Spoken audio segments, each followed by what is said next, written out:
22 अप्रैल 2025।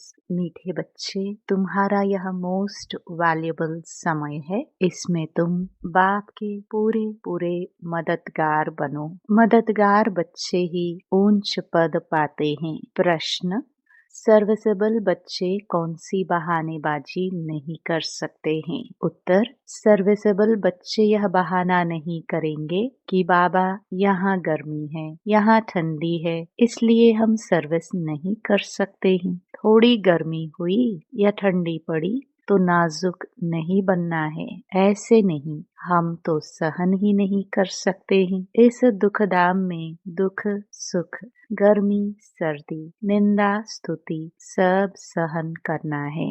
बहानेबाजी नहीं करनी है। गीत: धीरज धर मनुआ। ओम शांति। बच्चे ही जानते हैं कि सुख और दुख किसको कहा जाता है। इस जीवन में सुख कब मिलता है और दुख कब मिलता है, सो सिर्फ तुम ब्राह्मण ही नंबरवार पुरुषार्थ अनुसार जानते हो। यह है ही दुख की दुनिया। इनमें थोड़े टाइम के लिए दुख सुख स्तुति निंदा सब कुछ सहन करना पड़ता है। इन सब से पार होना है। कोई को थोड़ी गर्मी लगती तो कहते हम ठंडी में रहे।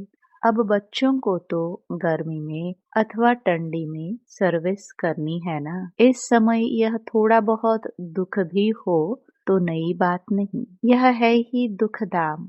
अब तुम बच्चों को सुखदाम में जाने लिए पूरा पुरुषार्थ करना है। यह तो तुम्हारा मोस्ट वैल्यूएबल समय है। इसमें बहाना चल न सके। बाबा सर्विसेबल बच्चों के लिए कहते हैं, जो सर्विस जानते ही नहीं वह तो कोई काम के नहीं। यहाँ बाप आए हैं भारत को तो क्या विश्व को सुखधाम बनाने। तो ब्राह्मण बच्चों को ही बाप का मददगार बनना है। बाप आया हुआ है तो उनकी मत पर चलना चाहिए। भारत जो स्वर्ग था सो अब नरक है, उनको फिर स्वर्ग बनाना है। यह भी अब मालूम पड़ा है। सतयुग में इन पवित्र राजाओं का राज्य था, बहुत सुखी थे।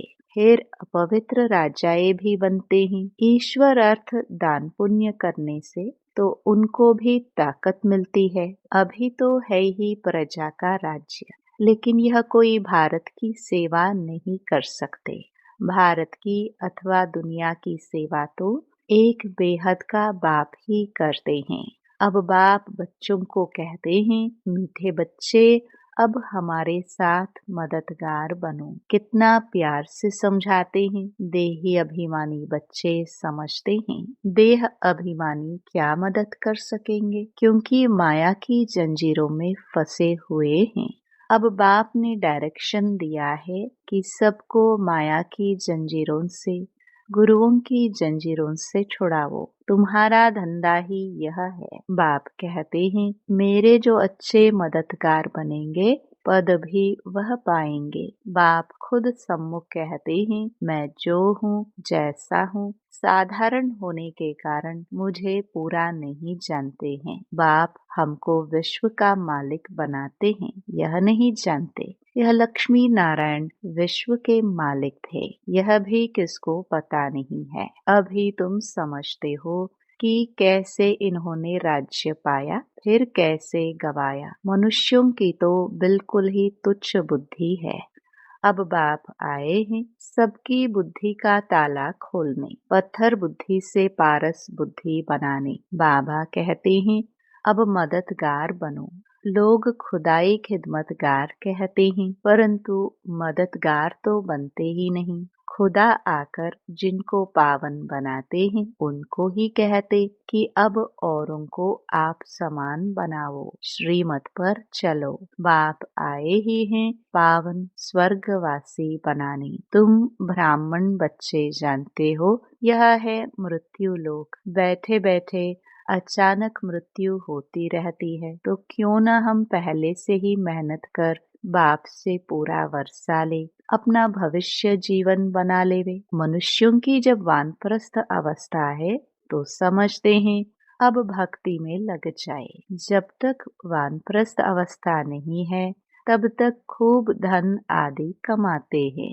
अभी तुम सबकी तो है ही वानप्रस्थ अवस्था, तो क्यों न बाप का मददगार बन जाना चाहिए। दिल से पूछना चाहिए, हम बाप के मददगार बनते हैं। सर्विसेबल बच्चे तो नामी ग्रामी हैं, अच्छी मेहनत करते हैं। योग में रहने से सर्विस कर सकेंगे। याद की ताकत से ही सारी दुनिया को पवित्र बनाना है। सारे विश्व को तुम पावन बनाने के निमित्त बने हुए हो।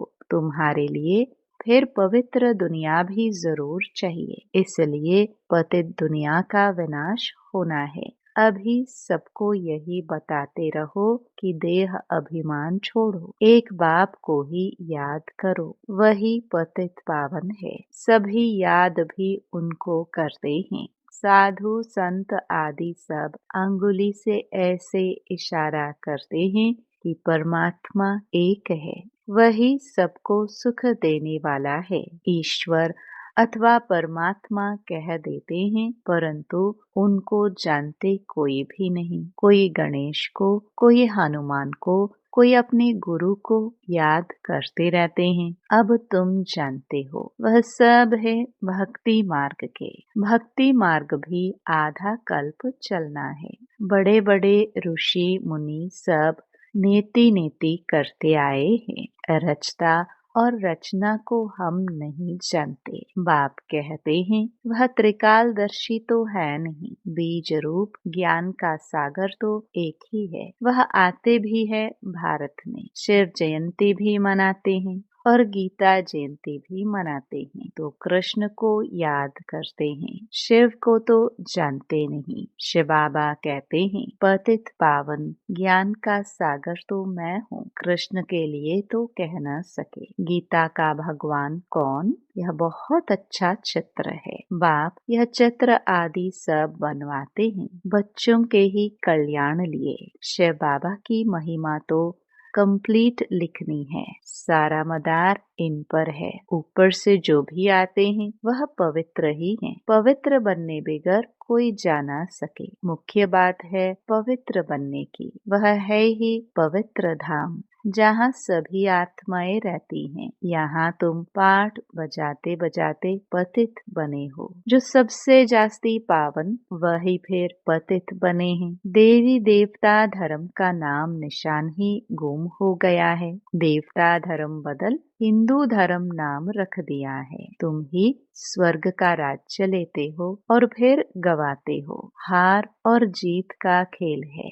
माया ते हारे हार है, माया ते जीते जीत है। मनुष्य तो रावण का इतना बड़ा चित्र कितना खर्चा कर बनाते हैं, फिर एक ही दिन में खलास कर देते हैं। दुश्मन है ना। लेकिन यह तो गुड़ियों का खेल हो गया। शिव बाबा का चित्र बनाए, पूजा कर, फिर तोड़ डालते हैं। देवियों के चित्र भी ऐसे बनाए, फिर जाकर डुबोते हैं। कुछ भी समझते नहीं। अब तुम बच्चे बेहद की हिस्ट्री ज्योग्राफी को जानते हो कि यह दुनिया का चक्र कैसे फिरता है। सतयुग त्रेता का किसको भी पता नहीं। देवताओं के चित्र भी ग्लानि के बना दिए हैं। बाप समझाते हैं, मीठे बच्चे, विश्व का मालिक बनने के लिए बाप ने तुम्हें जो परहेज बताई है वह परहेज करो। याद में रहकर भोजन बनाओ, योग में रहकर खाओ।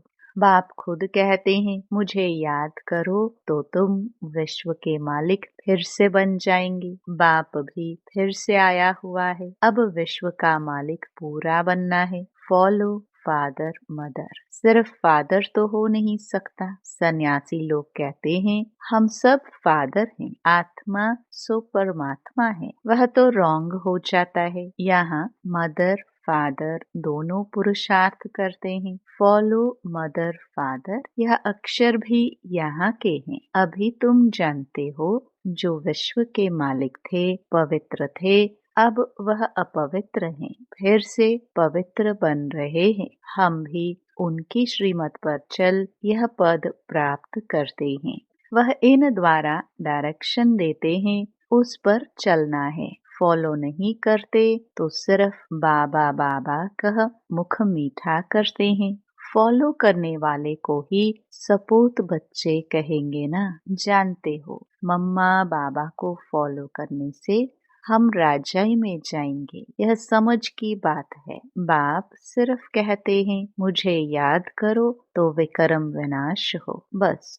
और कोई को भी यह समझाओ तुम कैसे 84 जन्म लेते लेते अपवित्र बने हो, अब फिर पवित्र बनना है। जितना याद करेंगे तो पवित्र होते जाएंगे। बहुत याद करने वाले ही नई दुनिया में पहले पहले आएंगे, फिर औरों को भी आप समान बनाना है। प्रदर्शनी में बाबा मम्मा समझाने लिए जा नहीं सकते। बाहर से कोई बड़ा आदमी आता है तो कितने ढेर मनुष्य जाते हैं उनको देखने के लिए कि यह कौन आया है, यह तो कितना गुप्त है। बाप कहते हैं मैं इस ब्रह्मा तन से बोलता हूँ, मैं ही इस बच्चे का रिस्पॉन्सिबल हूँ। तुम हमेशा समझो शिव बाबा बोलते हैं, वह पढ़ाते हैं, तुमको शिव बाबा को ही देखना है, इनको नहीं देखना है।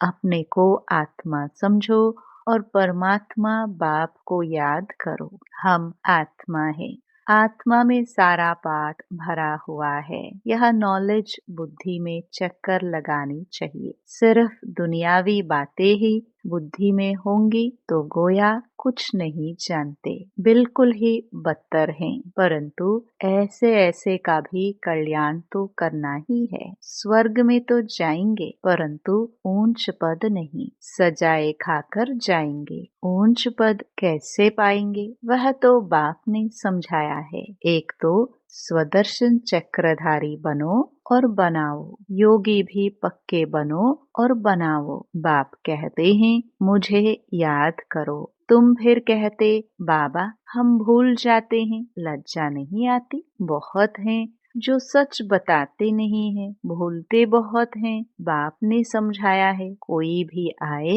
तो उनको बाप का परिचय दो। अब 84 का चक्र पूरा होता है, वापस जाना है। राम गयो रावण गयो, इसका भी अर्थ कितना सहज है। जरूर संगम युग होगा जबकि राम का और रावण का परिवार है, यह भी जानते हो। सब विनाश हो जाएंगे, बाकी थोड़े रहेंगे। कैसे तुमको राज्य मिलता है वह भी थोड़ा आगे चल सब मालूम पड़ जाएगा। पहले से ही तो सब नहीं बताएंगे ना, फिर वह तो खेल हो न सके। तुमको साक्षी हो देखना है, साक्षात्कार होते जाएंगे। इस 84 के चक्र को दुनिया में कोई नहीं जानते।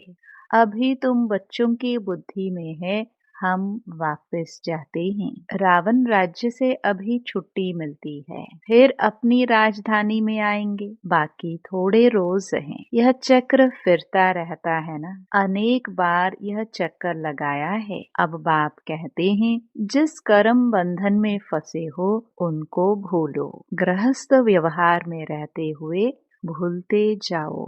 अब नाटक पूरा होता है, अपने घर जाना है। इस महाभारत लड़ाई बाद ही स्वर्ग के गेट्स खुलते हैं, इसलिए बाबा ने कहा है यह नाम बहुत अच्छा है, गेटवे टू हेवन। कोई कहते हैं लड़ाइयाँ तो चलती आई है। बोलो मुस्लिम की लड़ाई कब लगी है? यह मुस्लिम की अंतिम लड़ाई है। 5000 वर्ष पहले भी जब लड़ाई लगी थी तो यह यज्ञ भी रचा था। इस पुरानी दुनिया का अब विनाश होना है, नई राजधानी की स्थापना हो रही है। तुम यह रूहानी पढ़ाई पढ़ते हो राजाई लेने के लिए। तुम्हारा धंधा है रूहानी, जिस्मानी विद्या तो काम आनी नहीं है, शास्त्र भी काम नहीं आएंगे। तो क्यों न इस धंधे में लग जाना चाहिए। बाप तो विश्व का मालिक बनाते हैं, विचार करना चाहिए कौन सी पढ़ाई में लगे। वह तो थोड़े डिग्रियों के लिए पढ़ते हैं, तुम तो पढ़ते हो राजाई के लिए। कितना रात दिन का फर्क है। वह पढ़ाई पढ़ने से भुगरे चने भी मिलेंगे या नहीं पता थोड़ी है। किसका शरीर छूट जाए तो भुगरे भी गए। यह कमाई तो साथ चलने की है, मौत तो सिर पर खड़ा है। पहले हम अपनी पूरी कमाई कर लेवे। यह कमाई करते करते दुनिया ही विनाश हो जानी है। तुम्हारी पढ़ाई पूरी होगी तब ही विनाश होगा। तुम जानते हो, जो भी मनुष्य मात्र हैं उनकी मुट्ठी में है भुगरे, उसको ही बंदर मिसल पकड़ बैठे हैं। अब तुम रत्न ले रहे हो। इन भुगरों चनों से ममत्व छोड़ो। जब अच्छी रीति समझते हैं तब भुगरों की मुट्ठी को छोड़ते हैं। यह तो सब खाक हो जाना है। अच्छा, मीठे मीठे सिखिलदे बच्चों प्रति माता पिता बाप दादा का याद प्यार और गुड मॉर्निंग। रूहानी बाप की रूहानी बच्चों को नमस्ते।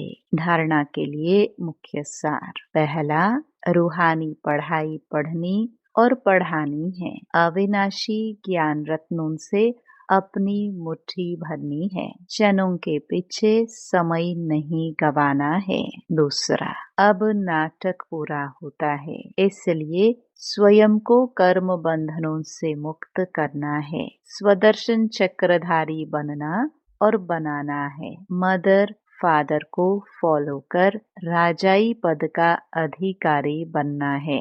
वरदान, संकल्प को भी चेक कर व्यर्थ के खाते को समाप्त करने वाले श्रेष्ठ सेवाधारी भव। श्रेष्ठ सेवाधारी वह है जिसका हर संकल्प पावरफुल हो। एक भी संकल्प कहाँ भी व्यर्थ न जाए, क्योंकि सेवाधारी अर्थात विश्व की स्टेज पर एक्ट करने वाले सारी विश्व आपको कॉपी करती है। यदि आपने एक संकल्प व्यर्थ किया तो सिर्फ अपने प्रति नहीं किया, लेकिन अनेकों के निमित्त बन गए। इसलिए अब व्यर्थ के खाते को समाप्त कर श्रेष्ठ सेवाधारी बनो। स्लोगन, सेवा के वायुमंडल के साथ बेहद के वैराग्य वृत्ति का वायुमंडल बनाओ।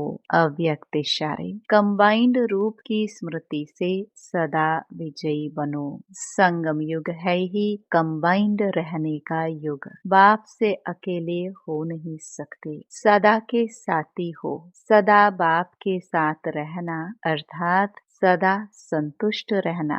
बाप और आप सदा कंबाइंड हो तो कंबाइंड की शक्ति बहुत बड़ी है। एक कार्य के बजाय 1000 कार्य कर सकते हो, क्योंकि 1000 भुजाओं वाला बाप आपके साथ है। ओम शांति।